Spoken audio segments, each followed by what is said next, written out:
আমরা জানি আল্লাহ রাব্বুল আলামিন পৃথিবী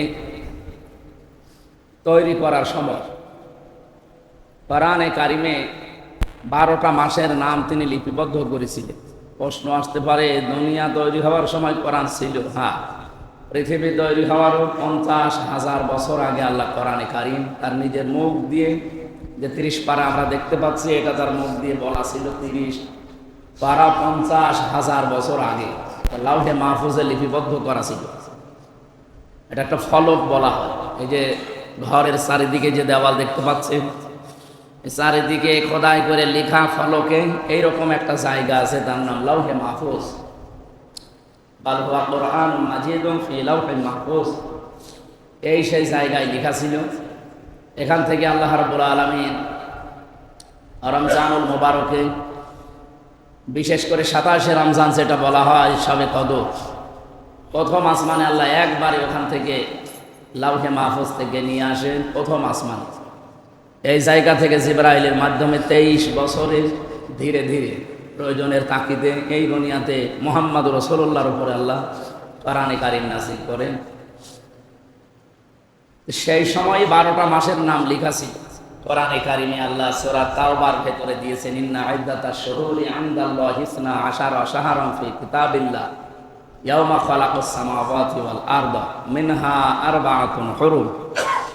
অবশ্যই গণনার দিক থেকে আল্লাহর কাছে মাসের সংখ্যা 12টা।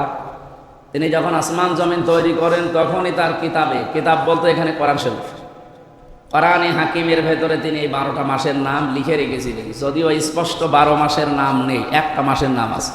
কোনটা? রমজান। আর বাকি 11 মাসের নাম কোরআনে নেই। কিন্তু এই যে আহাদা আশারও আছে, ইসনা আশারও আছে, এখানে 12টা সংখ্যা লেখা আছে কোরআনে। এই হিসাবে এই রবিউল আওয়ালও তার ভেতরে একটা। আর আমরা রবিউল আওয়ালকে চিনি অন্যতম কারণ হচ্ছে পৃথিবীর শ্রেষ্ঠ মানুষ আমাদের নবী মুহাম্মদ রাসূলুল্লাহ সাল্লাল্লাহু আলাইহি ওয়াসাল্লাম এই মাসে এই পৃথিবীতে এসেছিলেন। এই মাসে তিনি বিদায় নিয়েছেন। তারা আমার মনে হয় আমাদের ভেতরে যাদের ঈমান আছে, এই মানুষগুলোর কাছে আল্লাহর পরে পৃথিবীর সব কিছুর তুলনায় তার কাছে মুহাম্মদ রাসূলুল্লাহ সবচাইতে আদরের এবং মহব্বতের, ভালোবাসার মর্যাদাপূর্ণ একজন ব্যক্তি। এইটা ঠিক আছে না? লা ইউমিনু আহাদুকুম হাত্তা আকুনা আহাব্বা ইলাইহি মিন ওয়ালিদিহি ওয়া ওয়ালাদিহি ওয়ান নাসি আজমাইন। হাদিস মুসলিম শরীফের। কখনো কোনো মানুষ ইমানদার বলে দাবি করতেই পারে না যতক্ষণ তার কাছে আহাব্বা এসা ইসমে তাফজিল, এটা সুপারলেটিভ ডিগ্রি ইংরেজিতে, এর চাইতে আর বড় শব্দ আরবিতে নেই। এত কঠিন শব্দ নবীজি দিলেন যে লা ইউমিনু আহাদুকুম হাত্তা আকুনা আহাব্বা ইলাইহি। কোন মানুষ মুমিন বলে দাবি করতে পারে না, তার দাড়ি থাক, জব্বা থাক, সে নামাজ 5 ওয়াক্তের জায়গায় তাহাজ্জুদ মেরে 6 ওয়াক্ত পড়ুক, তারপরও তার ঈমান থাকতেই পারে না যতক্ষণ পর্যন্ত লোকটার কাছে তার মা বাবা, স্ত্রী, সন্তান, অন্নাসি আজমাইন, দুনিয়ায় যত মানুষ আছে সব মানুষের তুলনায় আমি মুহাম্মদ রাসূলুল্লাহ তার কাছে অধিক প্রিয় না হোক। আমার কথা মনে হয় বুঝতে পেরেছেন আপনারা? তাহলে আল্লাহর পরে আমাদের কাছে সর্বোচ্চ জায়গা মা বাবা। কার? রাসূলুল্লাহর জন্য মা বাবাকেও ছেড়ে দেওয়া যায় আছে, কিন্তু মা বাবার জন্য নবীজিকে ছেড়ে দেওয়া যায় আছে? হযরত আবু হুরায়রার জীবনী আমরা শুনেছি বহুবার। আল্লামা সাঈদী সাহেব ওয়াজ করতেন না, তার মা তাকে পিটিয়ে বাড়ি থেকে বের করে দিয়েছিল। তিনি রাসূলের কাছে রাতের বেলা কাঁদছিলেন, বলেন, হে রাসূল, আমার মা আমাকে মেরেছে।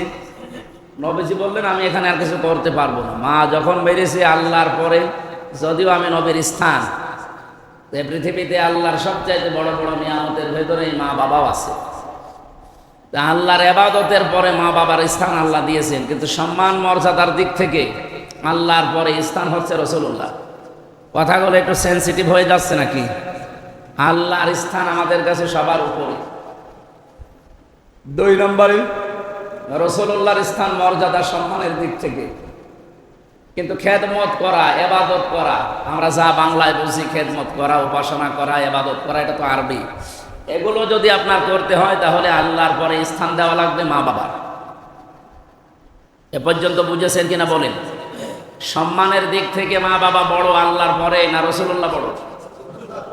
কিন্তু আপনি যে ইবাদত করবেন বা খেদমত করা, তার পেছনে খরচ করা, তার হুকুম মেনে চলা, এই বিষয়ে কিন্তু আল্লাহর পরে রাসূলুল্লাহ না, এই বিষয়ে আল্লাহর পরে কে?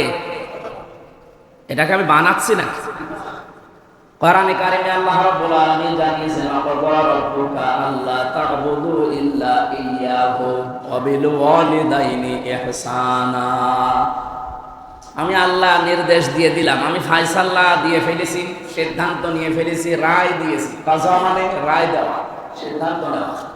আমি রায় দিয়েছি যে আমি আল্লাহর ইবাদত করা লাগবে, এটা ফাইনাল। আমার পরে তোমাদের কাছে সর্বোত্তম জায়গা যেটা, খেদমত করা বলেন, টাকা পয়সা তার পেছনে খরচ করা বলেন, তার পেছনে লেগে থাকা বলেন, তার সেবা করা বলেন, এগুলো আমি আল্লাহর পরে স্থান দিলাম মা বাবা। এখন আমার প্রশ্ন, আল্লাহর আইন মানা কি? জবান খুলে বলেন, মা বাবার আইন মানা কি? আপনারা তো আমার শুনতেছেন,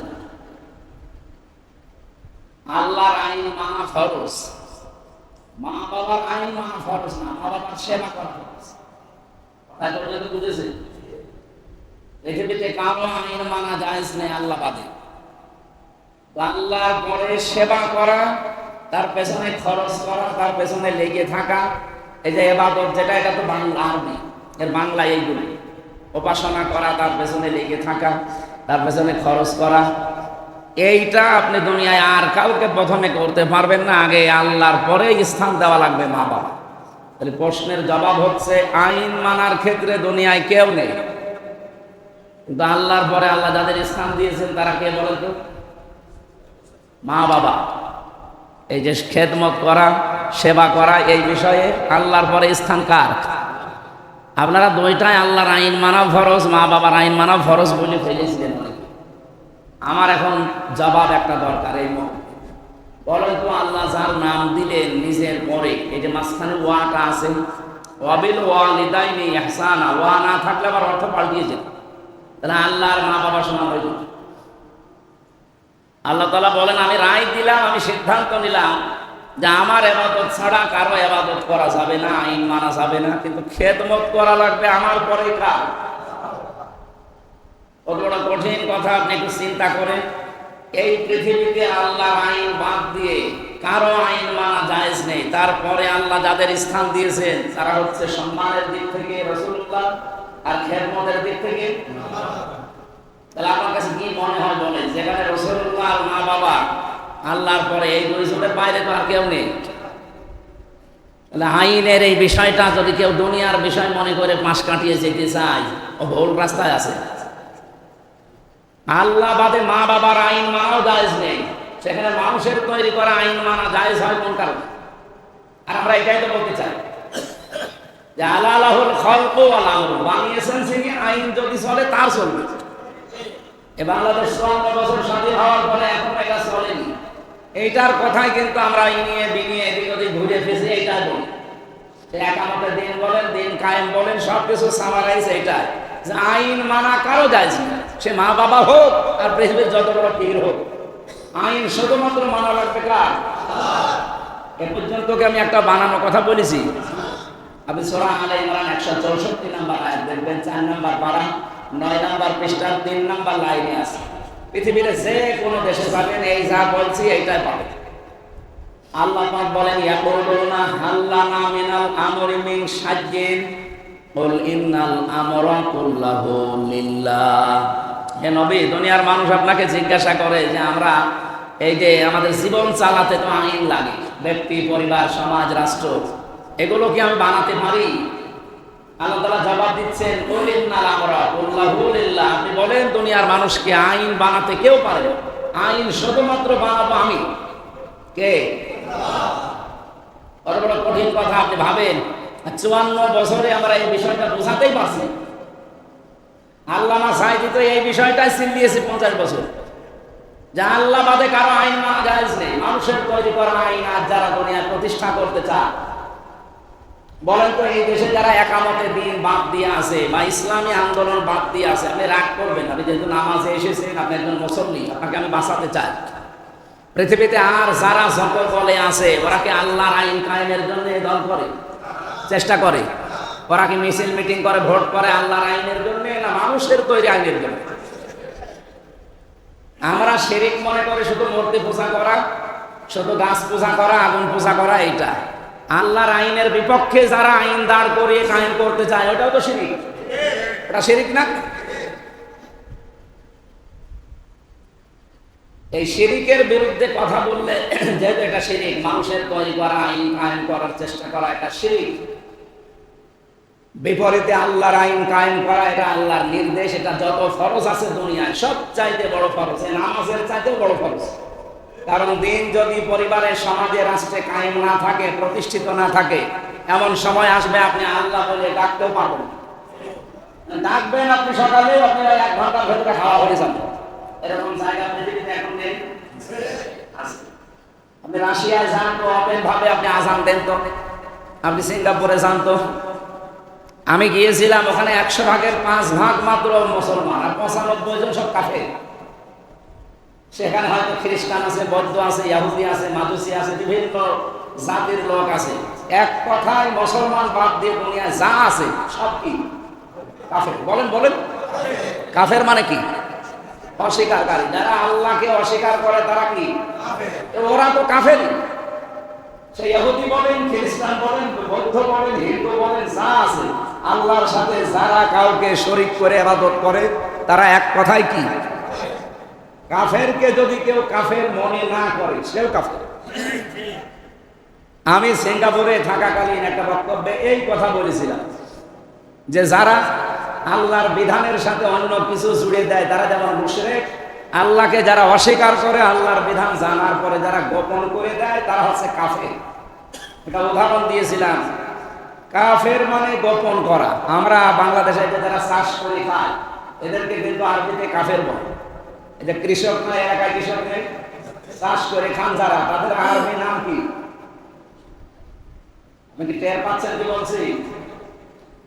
এখন এই যে মুরব্বী দাঁড়িয়েওয়ালা মনে করেন উনি নাঙ্গল চাষ করে খায়, ওনার নাম হয়তো সলেমান মিয়া, কিন্তু আরবি নাম কি? উনি যেহেতু কাজ করে খায়, চাষ কি করে, যারা চাষ করে খায় তাদের আরবি নাম কি বলেন তো? আরে ভাই জোরে বল, কাফের। দাঁড়িয়ালা মানুষকে যদি আমি আরবি দেশে হলে তাহলে কাফেরই বলতাম, কারণ উনি তো কাফেরই। কাফের মানে কি? গোপন করা।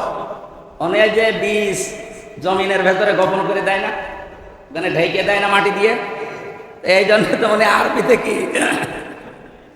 এখন যদি ওনারে আমি পেছন দিকে মনে করেন উনি সৌদি আরবে বাস করে, পেছন দিয়ে বলে কাফের, এদিকে ওই দেশে অসুবিধা নেই। বাংলাদেশে যদি চা দোকানে বসে চা খাচ্ছে, আপনি বলেন এই কাফের, আপনার দাঁত মুখ রাখবে। সিঙ্গাপুরে ওখানে মাত্র 100 জনের 5 জন আল্লাহকে বিশ্বাস করে, আর 95 জন আল্লাহ মানে না। ওরা সব কি আরবি ভাষায় কাফের। বলেন বলেন।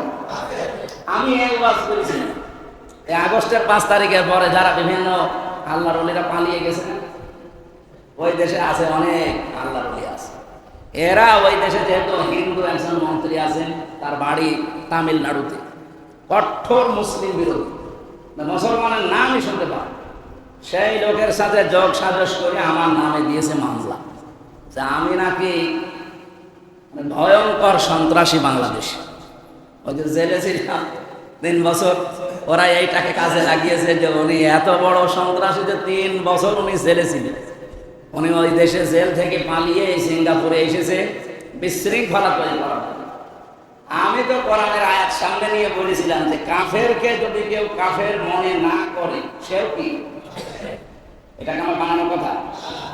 এই যে অজু করে এসেছি না আমরা, সবার অজু আছে, অজু নষ্ট হয়ে যায়, ভেঙে যায়, কয় কারণে? 7 কারণ। এই 7টা কারণের কোনো কারণ যদি আপনার ভেতরে পাওয়া যায়, আপনার অজু কিন্তু ভেঙে যাবে। আপনি যত সুন্দর করে অজু করেন, এখন ওই ভাঙা অজু দিয়ে নামাজ হবে? নামাজ পড়লেও যা, না পড়লে। রোজা রাখলে রোজা কি সঠিক থাকে না? রোজাও কয়েকটা কারণ আছে ভেঙে যায়। যারা নামাজ পড়বেন, নামাজ পড়লেই নামাজ হয় না, নামাজ ভেঙে যায়। নামাজ ভাঙে কয় কারণে? 19 কারণ। আপনি 7টা বলছেন, এখনো 2টা বলো জোর করে। তার মানে 19টা কারণ যদি পাওয়া যায় এই 2 রাকাত নামাজ পড়তে গিয়ে আপনার নামাজ ভেঙে যাবে। তার ভেতরে 1 নাম্বার কারণ হচ্ছে নামাজে কোরআন শরীফ যদি কেউ অশুদ্ধ করে পড়ে, ওর নামাজ পড়াও যাক না পড়া, কারণ নামাজ ভেঙে গেছে। আমার প্রশ্ন হচ্ছে, ভাঙা ওযু দিয়ে যেমন নামাজে 19টা কারণের একটা কারণ পাওয়া গেলে যেমন নামাজ ভেঙে যায়, নষ্ট হয়ে যায়, জান্নাতে যাওয়ার জন্য গুরুত্বপূর্ণ যে জিনিস লাগবে তার নাম ঈমান। তার নাম কি? ঈমানও নষ্ট হয়ে যায়, ভেঙে যায়। ঈমান যে ভাঙে, নষ্ট হয়, আমরা নামাজ ভাঙার কারণ অনেকে হয়তো বলতে পারি, ওযু ভাঙার কারণ বলতে পারি, রোজা ভাঙার কারণ বলতে পারি, কিন্তু ঈমান যে ভেঙে যায় আমরা অনেকে জানিই না। আমার মনে হয় এখানে 100 জনে প্রায় 98 জন এই প্রশ্নে ফেল করবে। ঈমান ভেঙে যায় কয়টা কারণে কেউ জানে? কয়টা? 5টা। 10 কারণে পুরা কোরআন শরীফের ভেতরে আছে 10টা কারণে ঈমান আর থাকে না, ভেঙে যায়। তার ভেতরে 1 নাম্বার কারণ, আল্লাহর সাথে যদি কাউকে আপনি দাঁড় করান, আল্লাহ যেটা পারে ওইটা অন্য কেউ পারে, এরকম যদি আপনি দাঁড় করান কাউকে, মনে করেন আপনার ঈমান কিন্তু ওই ওযুর মতো ভেঙে গেছে। ভাঙা ওযু দিয়ে নামাজ হয়? ভাঙা ঈমান দিয়ে জান্নাতে যাওয়া? আমি যেখান থেকে এসেছিলাম এই জায়গাতে আবার ফেরত যাচ্ছি, আমি এখানে একটু ইঙ্গিত দিলাম, কাফেরকে আপনাকে কাফের মনে করা লাগবে, নয়তো আপনিও কাফের হয়ে যাবেন, আপনার ঈমানও ভেঙে যাবে। এরকম 10টা কারণের এটাও একটা। তো ওই জায়গায় 100 জনের 95 জন এক কথায়, বাংলা কথায় কাফের। যদিও কাফের শব্দটা আরবি, বাংলাতে হচ্ছে চেপে রাখা, গোপন করা, অস্বীকার করা, এরকম বিভিন্ন অর্থ আছে। আমরা এই পৃথিবীতে আল্লাহ বাদে মা বাবার আইন মানা যেহেতু জায়েজ নেই, রাসূলুল্লাহর আইন মানা জায়েজ আছে ওইটুকু যতটুকু আল্লাহ তাকে অনুমতি দিয়েছে।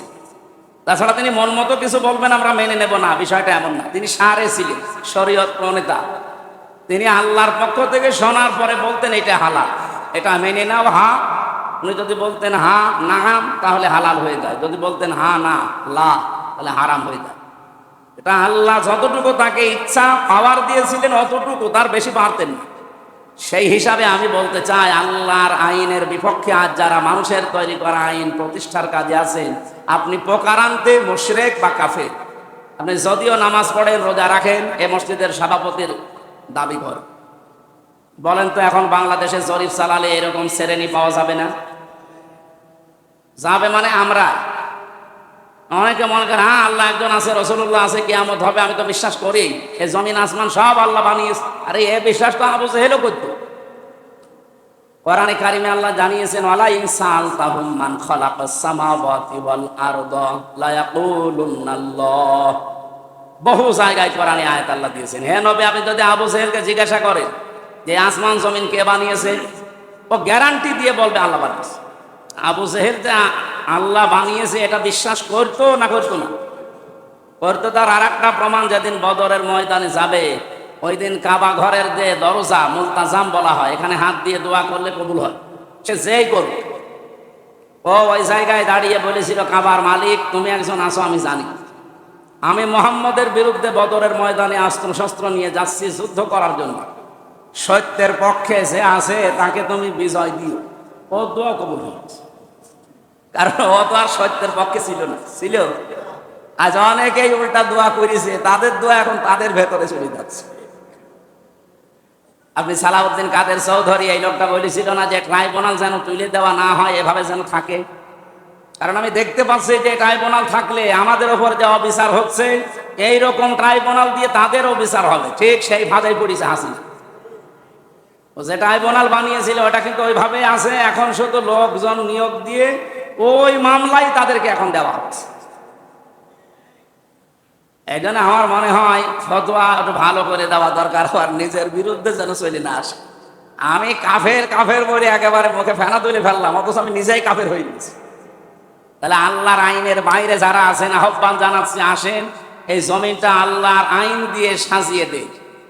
বলেন আপনি 100 বছর হায়াত পেলেন বা 200 বছর, আল্লাহর বিধান যদি এই বাংলাদেশের 56,000 বর্গ মাইলে কায়েম না হয়, আপনি 200 বছর পরে মরে গেলেন, আপনার কি জীবনের লাভ কি? এ জমিনে আপনি যদি আল্লাহর বিধান কায়েম করতেই না পারেন, অথচ আদম নবী থেকে শুরু করেন মুহাম্মদ রাসূলুল্লাহ সাল্লাল্লাহু আলাইহি ওয়াসাল্লাম, যত নবী আল্লাহ পাঠিয়েছেন প্রত্যেকটা নবী, খালি 2 জন নবী বাদ দিয়ে প্রত্যেকটা নবী এই কাজ করেছে যে এই জমিন আল্লাহর, এখানে বিধান আল্লাহ চালাতে হবে। একজন ছিলেন হযরতে সুলাইমান নবী, আর একজন হযরতে আদম নবী। আদম নবী তার লোকজনই পায়নি, উনি আর কি করলেন। 2 নম্বরে হযরতে সুলাইমান, তিনি তার বাবার কাছ থেকে বাদশাহী পেয়েছিলেন, তিনি আর এই দাওয়াত দেওয়ার প্রয়োজন হয়নি। তো বাকি যত নবীর জীবনী আমি পড়েছি, কোরআনে আল্লাহ দিয়েছেন, প্রত্যেকটা নবীর মিশন এবং ভিশন ছিল এই একটা, আনাকিমুদ্দিন ওয়ালা তাতাফাররাকু ফি। এখানে আল্লাহর বিধান কায়েম করা লাগবে, এ বিষয়ে কোনো ফতোয়াবাজি চলবে না। এ পর্যন্ত বলে আল্লাহ আয়াত শেষ করে দেননি। সূরা শুরার 13 নম্বর আয়াত ভালো করে খেয়াল করেন। আজ বাংলাদেশে আল্লাহর আইনের কথা বললে রাগ করে যারা, তাদেরকে বলছি আপনি নিজের সাথে মিলান। বলে হুজুর নামাজের ওয়াজ করেন। আরে ভাই, নামাজের চাইতে তো এটা গুরুত্বপূর্ণ। বলে মা বাবার খেদমতের ওয়াজ করেন, মা বাবার চাইতে আল্লাহর আইন গুরুত্বপূর্ণ না? আল্লাহ পাক বলেন আন আকিমুদ্দিন, এ পর্যন্ত বলে আমি শেষ করি নাই। দিন কায়েম করো, আল্লাহর বিধান কায়েমের চেষ্টা চালাও, এ বিষয়ে কোনো মত পার্থক্য করবা না। কাবুর আলাল মুশরিকিনা মা তাদউহুম ইলাইহি। হে নবী, আপনি যেদিকে মানুষকে ডাকছেন দিন কায়েমের জন্য, আল্লাহর বিধান প্রতিষ্ঠা, এই কথা শুনলে সবচাইতে বেশি মন খারাপ হবে মুশরিকদের। তারা রাগ করবে, তারা রেগে যাবে আপনার প্রতি সবচাইতে বেশি। কারা? আপনি এবার নিজের দিকে তাকিয়ে আয়াতটা মিলান। আমরা আল্লাহর বিধানের কথা এই 54 বছরে যারাই বলছি, এটাকে আমাদের বাবার কথা, আমার দাদার কথা, এ কথাগুলো বললে বাংলাদেশে রাগ করে যারা, তারা বুঝতে হবে ওরা কোনো না কোনো শিরকে আছে, তাছাড়া তো তাদের রাগ করার কথা না। কাবুরা আলাল মুশরিকিন, এটা মসুল। কাবুরা আলাল মুশরিকিনা মা তাদউহুম ইলাইহি, আপনি যেদিকে ডাকেন এই কথা শুনলে তো রাগ করবে দুনিয়াতে শুধু তারা যারা মুশরিক। সুতরাং এই বাংলাদেশে কোরআনের কথা মসজিদে বলি, তাফসিরে বলি, আর বাড়িতে বলি, খানকায় বলি, যেখানে বলি, দিন কায়েমের কথা বললে, আল্লাহর বিধানের কথা বললে যারা রাগ করে, মন খারাপ করে, মারতে আসে, বুঝবেন তারা শিরিকে আছে। আর শিরিক যারা করে তারা মুশরিক।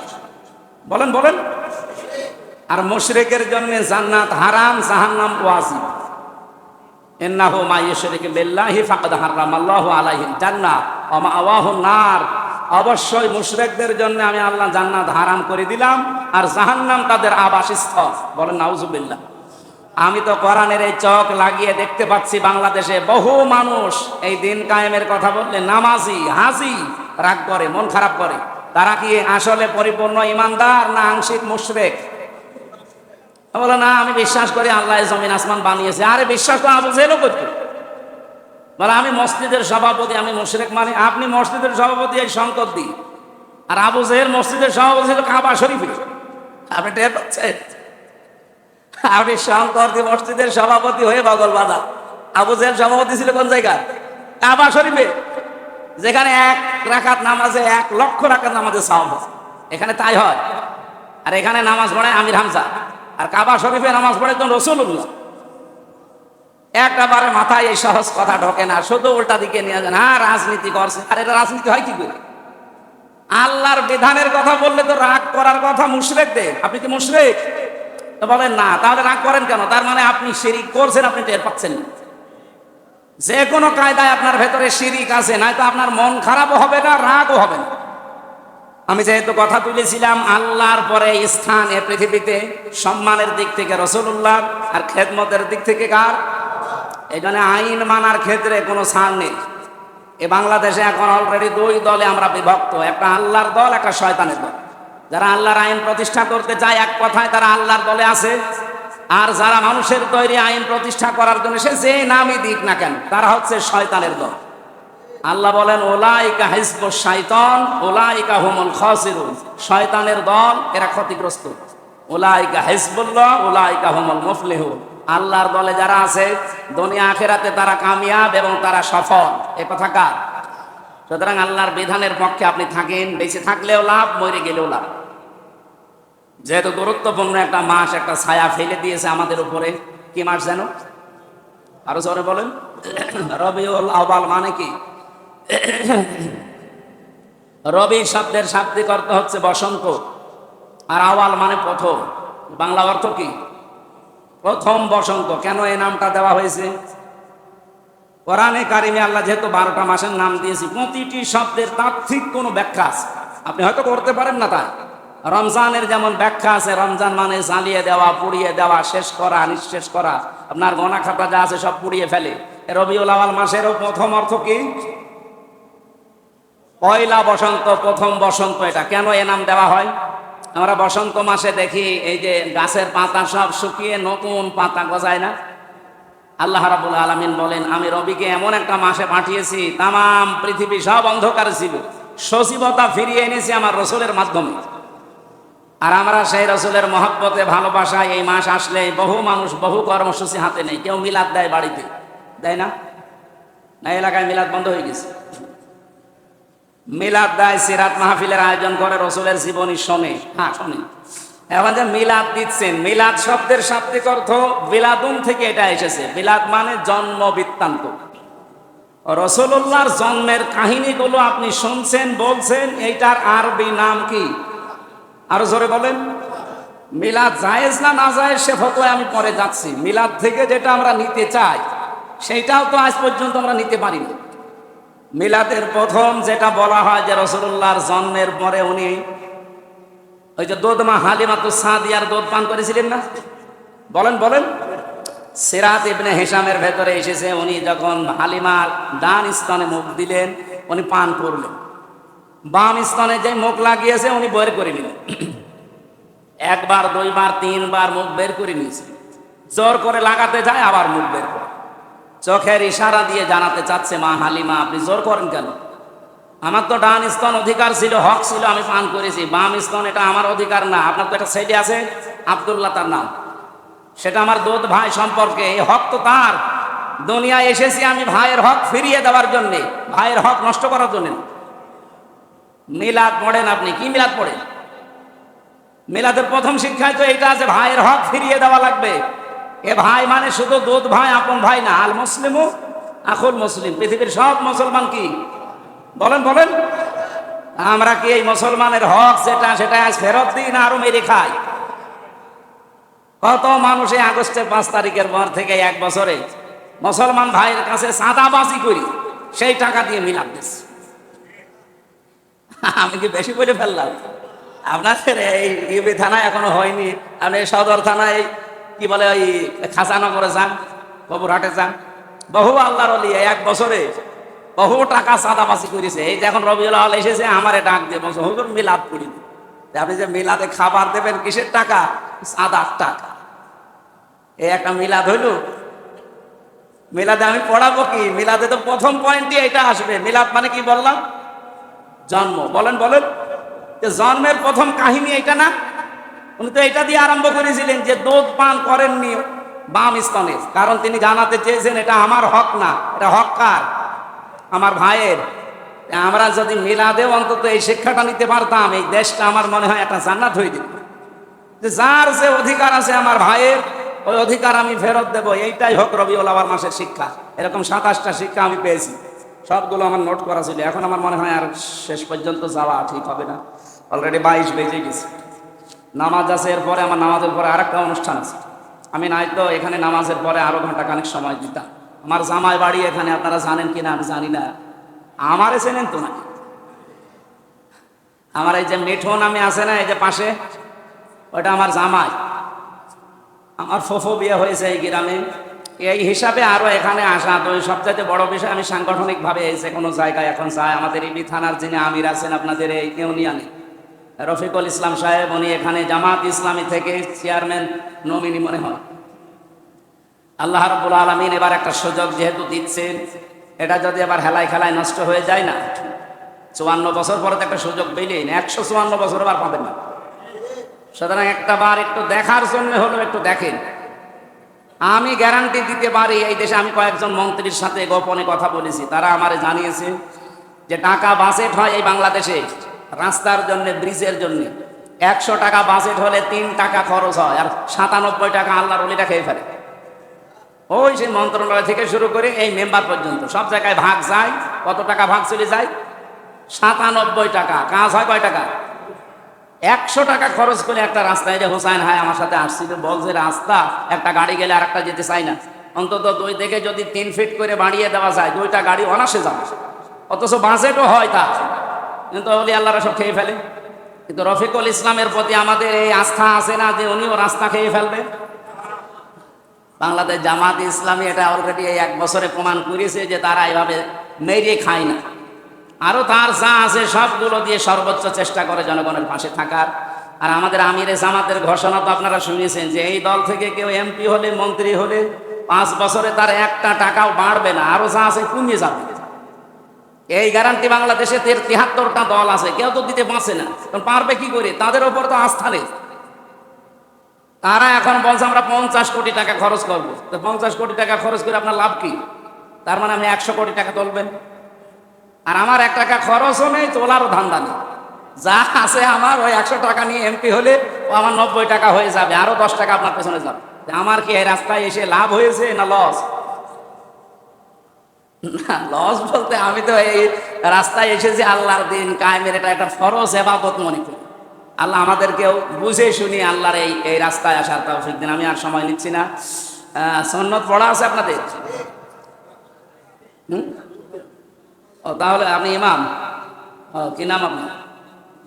তাহলে সুন্নত পড়ে নিন 5-7 মিনিটের ভেতরে, এরপরে বাকি কাজ ইমাম সাহেব বা আমরা যারাই করছি। আমরা অনুষ্ঠান আছে তো কুষ্টিয়া শহরে, নামাজের পরেই ফরজ পড়ে আমি চলে যেতে পারি। আপনাদের সাথে আর দেখা না হলে আমি আবার সামনে আসবো ইনশাআল্লাহ।